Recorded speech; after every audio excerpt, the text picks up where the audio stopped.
तो case number 2 जब हम कर रहे, केस नंबर 2 में आपको लिखना है कि if F B is less than W, if F B is less than W the body will sink, the body will sink, डूब जाएगी। क्यों? क्योंकि रिजल्टेंट फोर्स अब डाउनवर्ड डायरेक्शन में, the body will sink due to net force, due to net force W minus F B acting downward, due to net force W minus F B acting on the body is downward. क्या हो जाएगा? ये downward काम करेगा। ठीक। अब चूंकि अब थ्रस्ट फोर्स है, अब थ्रस्ट क्या है? The body will sink due to net force W minus F B acting on the body is downward. इसका मतलब अगर आप इसके लिए डायग्राम बनाएंगे तो आप यही वो केस है जिसके अंदर आपकी ऑब्जेक्ट आपको वेसल के बॉटम पर दिखाई देगी। वजह क्या है कि W और FB का जो नेट फोर्स था वो नीचे की तरफ काम कर रहा है और इसमें क्या है? ऊपर की तरफ काम कर रहा है। ये F नेट ये अपवर्ड है और इसमें क्या है? F नेट ये डाउनवर्ड है। अब क्या मैं ये भी लिखा हूं कि अब थ्रस्ट एक फोर्स है और फोर्स की यूनिट न्यूटन होती है? मुझे तो नहीं लगता कि आपको लिखाना चाहिए। तो आप बहरहाल याद रखिएगा कि अब थ्रस्ट भी एक फोर्स है और फोर्स की यूनिट क्या होती है? वो न्यूटन होती है। ठीक है बेटे, ये था केस नंबर 2। आइए अब हम कैरेक्टरिस्टिक प्रॉपर्टीज ऑफ अपथ्रस्ट करते हैं। वीडियो को पॉज कर इसको भी नोट कर लीजिएगा। तो अब हम कैरेक्टरिस्टिक प्रॉपर्टीज ऑफ अपथ्रस्ट करेंगे। ठीक, ये सब जानना है, जरूरी है, पढ़ लीजिए, 11th में काम आएगा, कॉम्पिटिटिव लेवल पर जाएंगे तो और काम आएगा। तो characteristic properties of upthrust, characteristic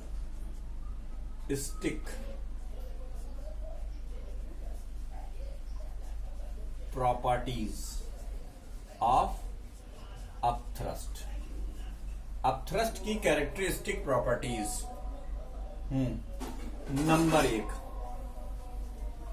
number एक में आप लिखेंगे larger the volume of the body,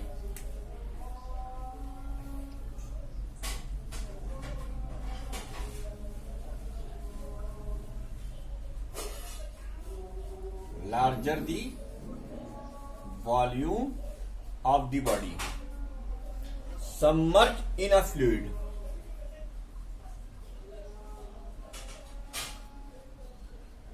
submerged in a fluid, submerged in a fluid, greater is the upthrust,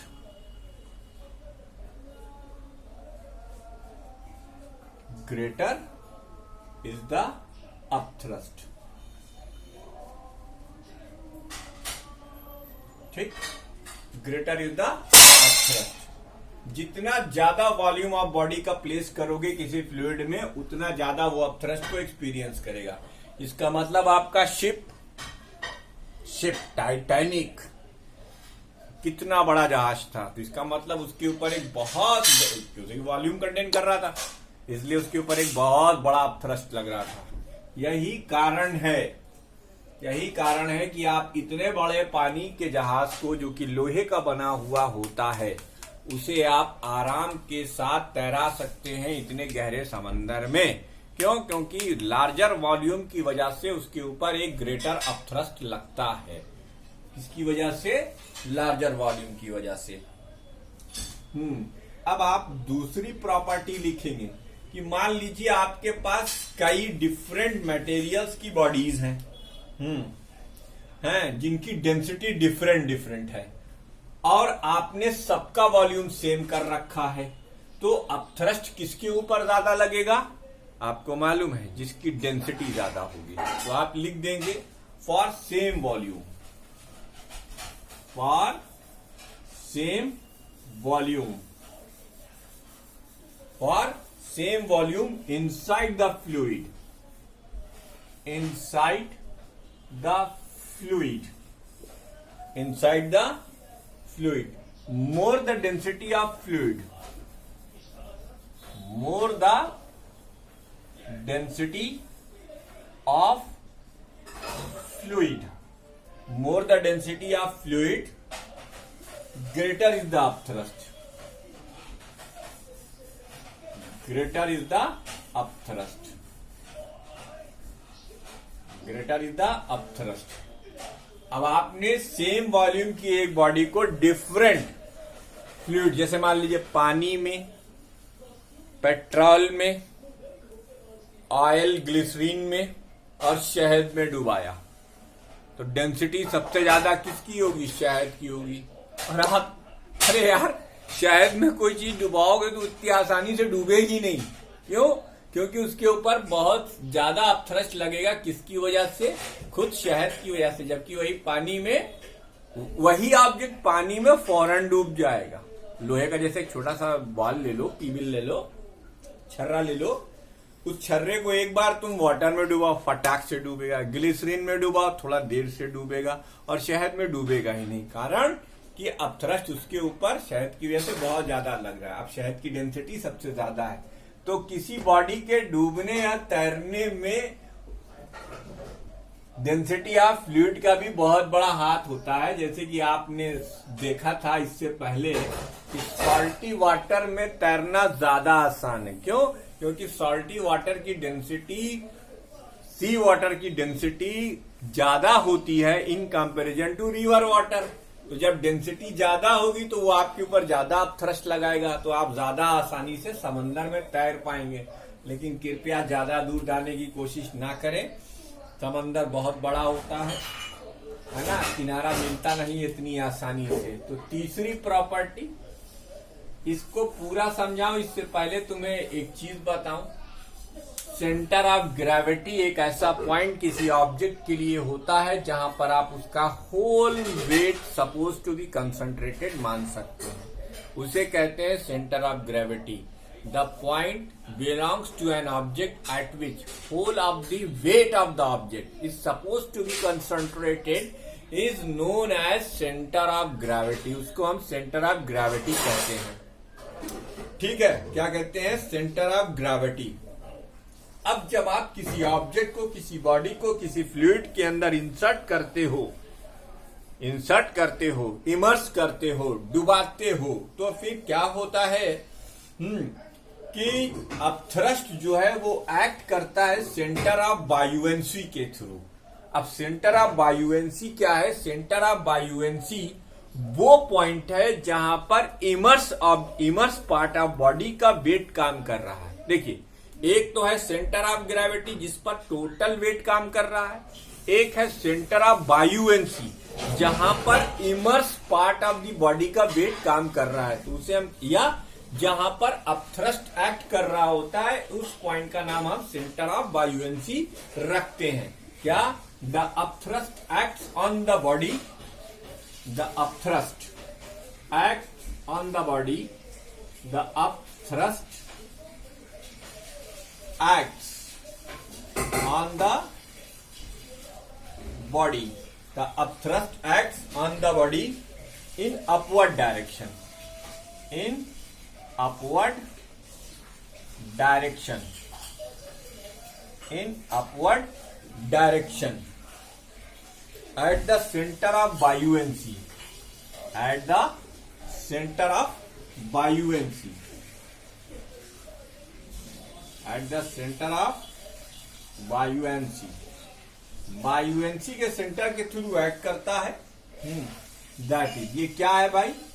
that is the centre of gravity. The centre of gravity क्या है? Centre of gravity of the displace fluid. Centre of gravity of the displace fluid. ये आपकी 3 characteristic property हो गई जो हमें यहाँ पर डिस्कस करनी थी। मुझे लगता है कि ये 2 प्रॉपर्टी आपको आसानी से समझ में आ रही होगी। लेकिन हमें इस प्रॉपर्टी को डिस्कस करना चाहिए। और एक फिगर की सहायता से देखिए साहब, ये एक वेसल है। इस वेसल के अंदर हमने कोई लिक्विड भर रखा है।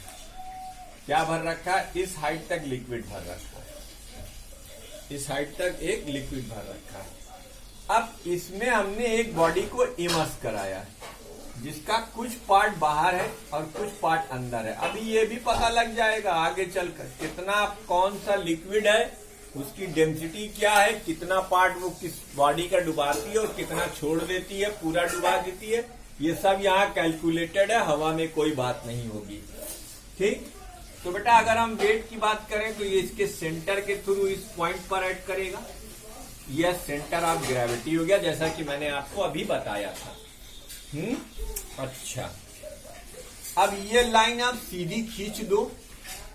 ठीक है बेटा, देखो इसका इतना पोर्शन लिक्विड के अंदर है, तो ये वाला पॉइंट जी है। मैं इसे ब्लैक मार्क से मार्क कर देता हूं। ये वाला पॉइंट जी है। तो आपका जो सेंटर ऑफ बायुएंसी है, अब देखो देखो देखो देखो देखो लिक्विड के अंदर इतना पोर्शन है ना, तो इसका सेंटर ऑफ ग्रेविटी शिफ्ट कर जाएगा। कहां शिफ्ट करेगा? नीचे की तरफ शिफ्ट करेगा। अब यहां पर एक दूसरा पॉइंट आएगा, इसे हम सेंटर ऑफ बायुएंसी कहेंगे। ये क्या कहलाएगा? Centre of buoyancy. तो अपथ्रस्ट जो है इसी पॉइंट के अलोंग एक्ट करता है और इसको तुम्हारी किताब बी का नाम देती है। तो ये क्या है? शिफ्टेड है। सेंटर ऑफ ग्रेविटी शिफ्ट कर गया। वजह क्या है? जितना बॉडी अंदर जाती जाएगी उतना वो फ्लूइड हटाती जाएगी, तो डिस्प्लेस फ्लूइड होगा। तो डिस्प्लेस फ्लूइड की वजह से, क्योंकि अब इसका ओरिजिनल सेंटर ऑफ ग्रेविटी वहां पर नहीं रह जाएगा, अब वो नीचे शिफ्ट कर जाएगा और वो किसके अकॉर्डिंग? जितना उसने फ्लूइड डिस्प्लेस किया होगा। तो जी क्या है? जी क्या है? जी है centre of gravity of the body. Centre of gravity of the body. Centre of gravity of the body. मैं लिख देता हूं, हर चीज समझा देता हूं ताकि मुझ पर कोई उंगली ना उठाने पाए। उसके बाद दूसरी चीज है बी। बी क्या है भाई? बी क्या है? Centre of buoyancy. Centre of buoyancy यानी जब आपने ऑब्जेक्ट को इंसर्ट किया तो उसका कुछ पार्ट डूबा, उस डूबे हुए पार्ट का वेट जिस पॉइंट पर एक्ट करेगा उसको हम सेंटर ऑफ बायुएंसी कहेंगे, और अपथ्रस्ट उसी पॉइंट के अलोंग काम करेगा, ये एफ बी। यही तो कहा था, यही तो इतनी देर से कह रहे हैं। और क्या कह रहे हैं भैया? अंग्रेजी थोड़े बोल रहे हैं। ठीक, तो ये 3 कैरेक्टरिस्टिक प्रॉपर्टी हो गई। वीडियो को पॉज कर इसको भी नोट कीजिए। आइए डिस्कस करते हैं रीजन ऑफ अपथ्रस्ट। इसको भी आप नोट कर लीजिए। हम डिस्कस करते हैं रीजन ऑफ अपथ्रस्ट क्या होता है। क्या रीजन है अपथ्रस्ट का? क्यों भाई फ्लूइड जो है हर किसी को नहीं डुबाता, कुछ को डुबाता है, कुछ को तैरा देता है, कुछ को डुबा के तो रखता है, लेकिन क्या बोलते हैं कि पूरा आदमी डूबा हुआ रहता है, लेकिन दिखता नहीं है आपको, लेकिन फिलहाल वो डूबा हुआ नहीं माना जाता। तो रीजन ऑफ अपथ्रस्ट डिस्कस करते हैं। क्या डिस्कस करते हैं? Reason of upthrust. क्या रीजन है? What is the reason of upthrust? आइए एक डायग्राम का सहारा लेते हैं। पहले एक डायग्राम बना लेते हैं। इस डायग्राम के अंदर आपने इस हाइट तक मान लीजिए कि लिक्विड भर रखा है। अब इसमें एक भारी सी बॉडी है जो पूरी डूबी हुई तैर रही है। अब चलो चैप्टर नंबर 4 में चलते हैं और पास्कल से पूछते हैं। ब्लासी पास्कल के हिसाब से कोई भी फ्लूइड जो होता है वो प्रेशर एक्सर्ट करता है। कहां से? हर पॉइंट पर। तो इसके ऊपर एक प्रेशर इधर से लगेगा, एक प्रेशर इधर से लगेगा, एक प्रेशर इधर से लगेगा, एक प्रेशर इधर से लगेगा। ओ यार, इधर के और इधर के प्रेशर क्या है? ये एक सेम हाइट पर होने की वजह से एक दूसरे को न्यूट्रलाइज कर देंगे। लेकिन बाबू ऊपर वाले सरफेस पर और नीचे वाले सरफेस पर जो प्रेशर लगेगा, क्या वो एक दूसरे को न्यूट्रलाइज कर सकता है? कहो नहीं। क्यों? क्योंकि हाइट का डिफरेंस आने की वजह से अब प्रेशर डिफरेंट हो जाएगा। प्रेशर क्या हो जाएगा? प्रेशर डिफरेंट हो जाएगा। किसकी वजह से हुआ है ऐसा? हाइट के डिफरेंस की वजह से। तो अगर हम इसको कहें P1, इसको क्या कहें? इसको कहें प्रेशर P1, तो हमें इसको कहना पड़ेगा प्रेशर P2। ये दो प्रेशर हो गए, ठीक है। तो as P2 is greater than P1, as P2 is greater than P1। क्यों होगा भाई? क्योंकि अगर यहां से P1 की हाइट ली जाए H1 होगी, और यहां से अगर P2 की हाइट ली जाए तो ये H2 होगी। देखो ये, तो अब इसका बहुत सीधा और साफ मतलब है कि P2 की वैल्यू आप क्या लिखोगे? चूंकि P2 की वैल्यू आप लिखोगे H2 row ji, and P1 की वैल्यू आप लिखोगे H1 रो जी। दो बातें लिखोगे, H1 रो जी और H2 रो जी। तो P2 और P1 की वैल्यू डिफरेंट है, तो और P2 ज्यादा है, P1 कम है, तो नेट फोर्स, अब यहां का फोर्स निकाल लो, तो F2 यानी P2A, ये P2A हो जाएगा, यानी H1 rho g into A, upward, ये अपवर्ड डायरेक्शन में है। और F1 ये क्या है? P1A, यानी H2 row g into A, ये क्या है? डाउनवर्ड डायरेक्शन में है। अब तो नेट फोर्स क्या होगा भाई? नेट फोर्स होगा F2 माइनस F1, चूंकि F2 की वैल्यू F1 से ज्यादा है। और ए क्या है बेटा? एरिया ऑफ क्रॉस सेक्शन है, वो इसके लिए भी सेम होगा और इसके लिए भी सेम होगा, ठीक है।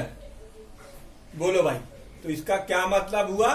This is the reason of upthrust due to difference in the pressure, due to difference in the pressure and upward force act on the body, which is known as upthrust.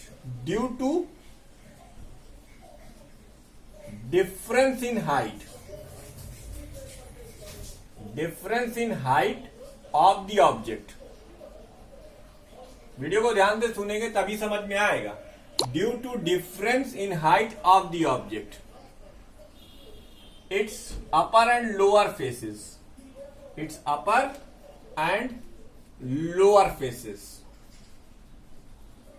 experiences two different forces, दो different forces experience करेंगे। Faces experiences two different forces, hence है net force which act in upward direction,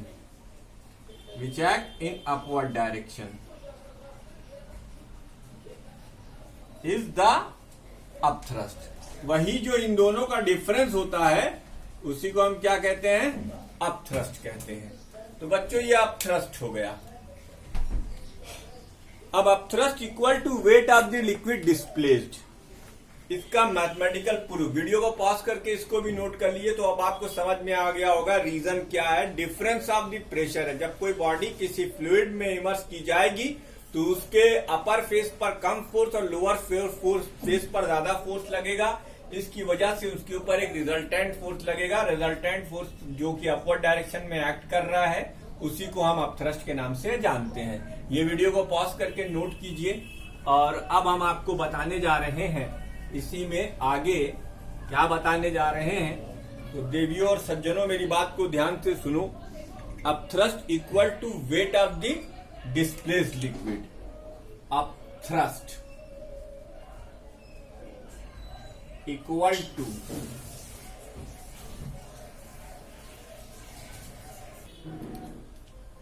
अब इसका mathematical proof कि when a body is emerged in a liquid, upthrust on it due to liquid is equal to the weight of the liquid displaced by a submerged part of the body।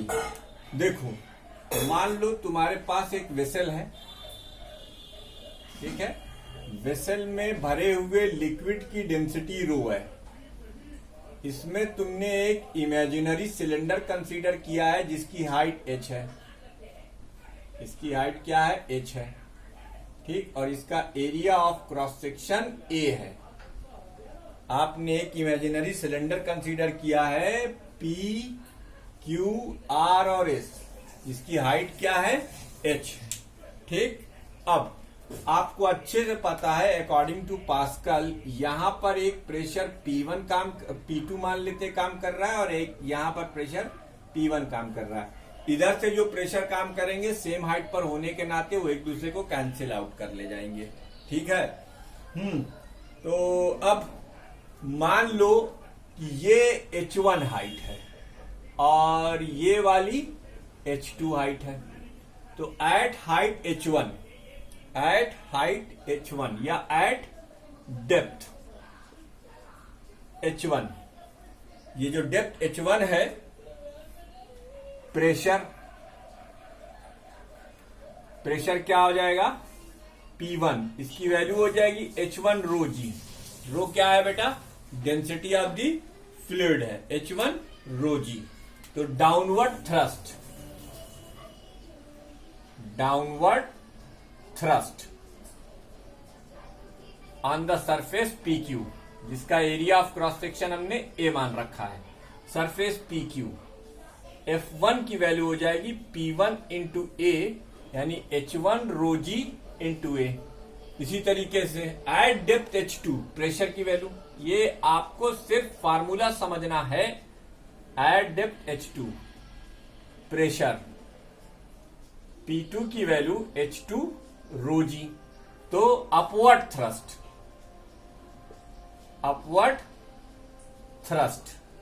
On the